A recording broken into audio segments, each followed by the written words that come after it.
And we welcome in the guy who has now had a year running around as a Hall of Famer and will be a Hall of Famer for forever. And that's Warren Sapp. Warren, welcome. How are you? So good, Mike, and yourself? Good, thank you. All right. Couple of thoughts first. What would you do to the kicking? The point we were talking about was the extra point. What would you do to the extra point? Would you leave it alone, even though it's 99.6%, or would you change it? What's wrong with the extra point? Yeah, that it's too automatic now. Then there's no extra point. It's just not an attempt anymore because nobody ever misses one. When was it not automatic? Well, you go back, it's gotten worse and worse, and that's the point. It used to be like, there was a chance to miss a couple. Now they never miss one. Mike, you know what the average snap, hold, kick is for an NFL PAT or field goal? The average what? Snap, hold, and kick. What is it? 1.29 seconds. You're wasting your time. No, but the thing is, we could put. But how about if we narrow? Let's narrow the goalposts.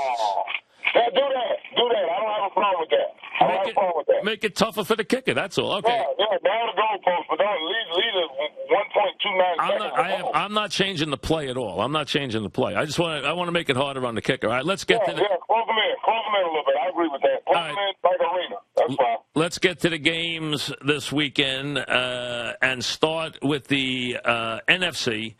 And obviously, good old-fashioned, division fight, defense, running games, running quarterbacks, the whole shebang. What do you like?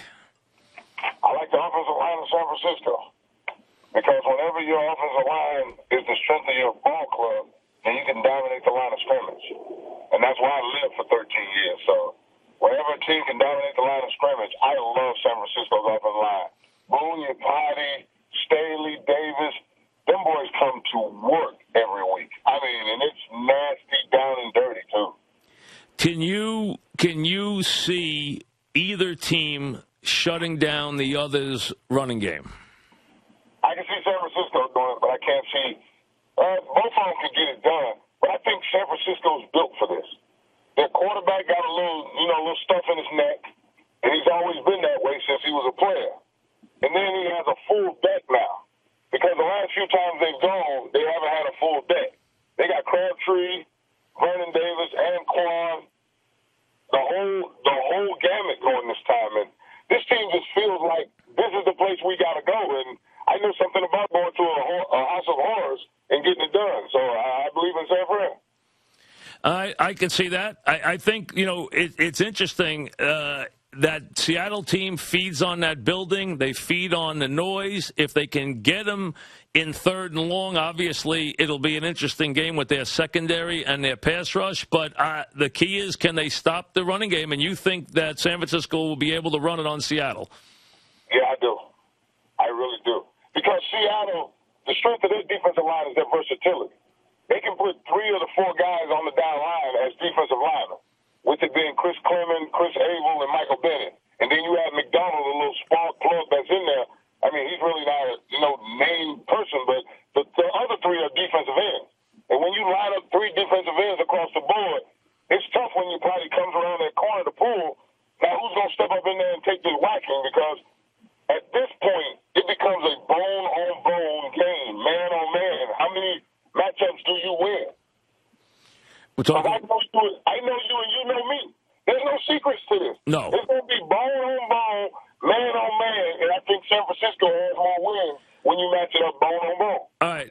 How would you deal with Kaepernick as far as on third down when he is in passing downs to make sure you have him contained? Is it containment first before pass rush, or do you just play it straight, and if he gets outside containment, you live with it?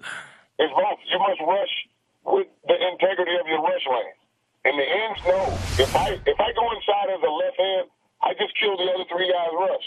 I must be able to hold the quarterback, get to the level, return back. And Cliff Abel does a great job of this, getting to the level, spinning back. I taught Chris Clement this. I mean, I said, buddy, you can't go behind the quarterback. You might want to buy a ticket to the game. You're watching from back there.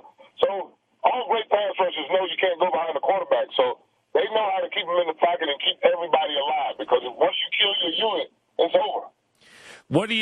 How about what we've seen as far as even last week, where Cam Newton turned back into a defensive player and their helmet's hit and he got a 15-yard penalty, you got to be going crazy if you're a defensive guy now. You got to make sure your helmet does not touch the quarterback's helmet.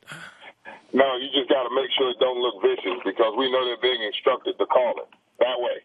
I mean, the way that referee threw that flag, he had just saw a face mask or something. Like something so blatant that, yeah, I'm a forward and I got to call. I mean, you look at it like, what are you about to call? And he called that, and you go, come on, man. But the football guys got us back on course, next play, interception.